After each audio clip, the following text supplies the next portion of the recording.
सियावर रामचंद्र की जय। मेरे प्यारे देशवासियों, राम राम। जीवन के कुछ क्षण ईश्वरीय आशीर्वाद की वजह से ही यथार्थ में बदलते हैं। आज हम सभी भारतीयों के लिए, दुनिया भर में फैले राम भक्तों के लिए ऐसा ही पवित्र अवसर है। हर तरफ प्रभु श्री राम की भक्ति का अद्भुत वातावरण, चारों दिशाओं में राम नाम की धुन, राम भजनों की अद्भुत सौंदर्य माधुरी। हर किसी को इंतजार है 22 जनवरी का, उस ऐतिहासिक पवित्र पल का। और अब अयोध्या में रामलला की प्राण प्रतिष्ठा में केवल 11 दिन ही बचे हैं। मेरा सौभाग्य है कि मुझे भी इस पुण्य अवसर का साक्षी बनने का अवसर मिल रहा है। ये मेरे लिए कल्पनातीत अनुभूतियों का समय है। मैं भावुक हूँ, भाव विह्वल हूँ। मैं पहली बार जीवन में इस तरह के मनोभाव से गुजर रहा हूँ। मैं एक अलग ही भाव भक्ति की अनुभूति कर रहा हूँ। मेरे अंतर मन की ये भाव यात्रा मेरे लिए अभिव्यक्ति का नहीं, अनुभूति का अवसर है। चाहते हुए भी मैं इसकी गहनता, व्यापकता और तीव्रता को शब्दों में बांध नहीं पा रहा हूँ। आप भी भली भांति मेरी स्थिति समझ सकते हैं।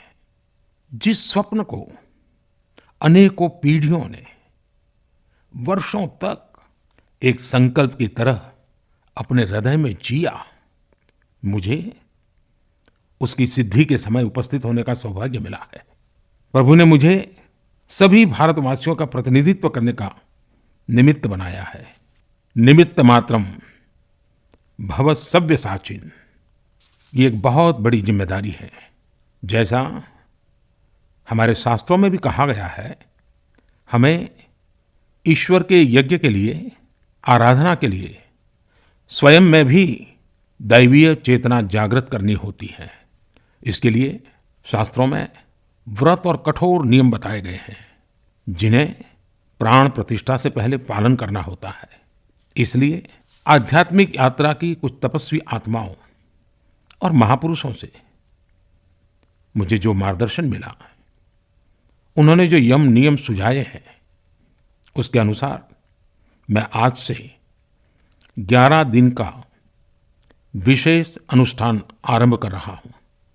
इस पवित्र अवसर पर मैं परमात्मा के श्री चरणों में प्रार्थना करता हूं, ऋषियों, मुनियों, तपस्वियों का पुण्य स्मरण करता हूं और जनता जनार्दन, जो ईश्वर का रूप है, उनसे प्रार्थना करता हूं कि आप मुझे आशीर्वाद दें, ताकि मन से, वचन से, कर्म से मेरी तरफ से कोई कमी ना रहे। साथियों, मेरा ये सौभाग्य है कि 11 दिन के अपने अनुष्ठान का आरंभ मैं नासिक धाम पंचवटी से कर रहा हूँ। पंचवटी वो पावन धरा है जहाँ प्रभु श्री राम ने काफी समय बिताया था। और आज मेरे लिए एक सुखद संयोग ये भी है कि आज स्वामी विवेकानंद जी की जन्म जयंती है। ये स्वामी विवेकानंद जी ही तो थे जिन्होंने हजारों वर्षों से आक्रांतित भारत की आत्मा को झकझोरा था। आज वही आत्मविश्वास भव्य राम मंदिर के रूप में हमारी पहचान बनकर सबके सामने है। और सोने पर सुहागा देखिए, आज माता जीजाबाई जी की जन्म जयंती है। माता जीजाबाई, जिन्होंने छत्रपति शिवाजी महाराज के रूप में एक महामानव को जन्म दिया था। आज हम अपने भारत को जिस अक्षुण्ण रूप में देख रहे हैं, इसमें माता जीजाबाई जी का बहुत बड़ा योगदान है। और साथियों, जब मैं माता जीजाबाई का पुण्य स्मरण कर रहा हूं, तो सहज रूप से मुझे अपनी माँ की याद आना बहुत स्वाभाविक है। मेरी माँ जीवन के अंत तक माला जपते हुए सीताराम का ही नाम भजा करती थी।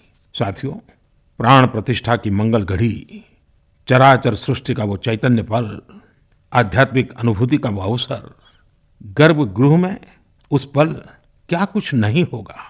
साथियों, शरीर के रूप में तो मैं उस पवित्र पल का साक्षी बनूंगा ही, लेकिन मेरे मन में, मेरे हृदय के हर स्पंदन में 140 करोड़ भारतीय मेरे साथ होंगे।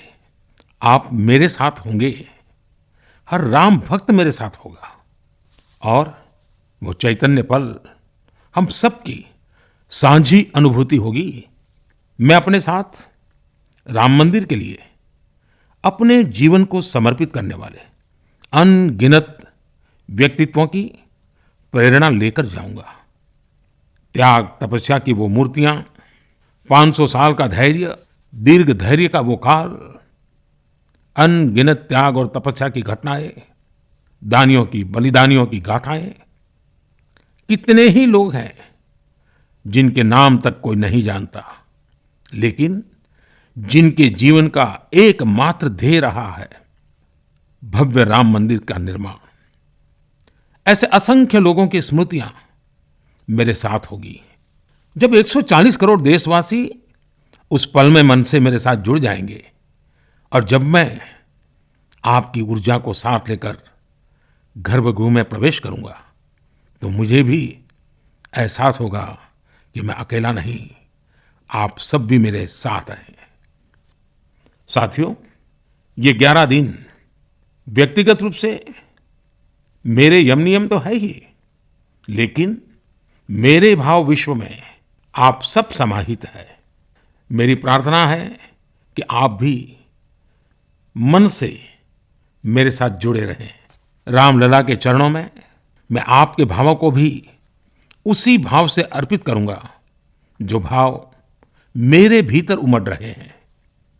साथियों, हम सब इस सत्य को जानते हैं कि ईश्वर निराकार है, लेकिन ईश्वर साकार रूप में भी हमारी आध्यात्मिक यात्रा को बल देते हैं। जनता जनार्दन में ईश्वर का रूप होता है।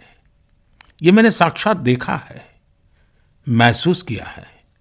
लेकिन जब ईश्वर रूपी वही जनता शब्दों में अपनी भावनाएं प्रकट करती है, आशीर्वाद देती है, तो मुझ में भी नई ऊर्जा का संचार होता है।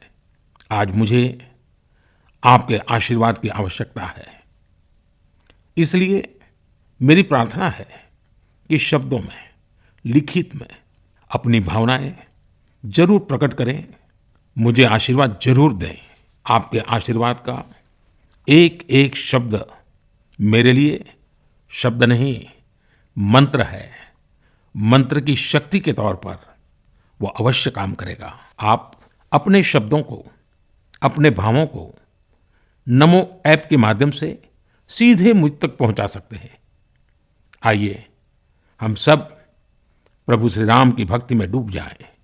इसी भाव के साथ आप सभी राम भक्तों को कोटि कोटि नमन। जय सिया राम, जय सिया राम, जय सिया राम।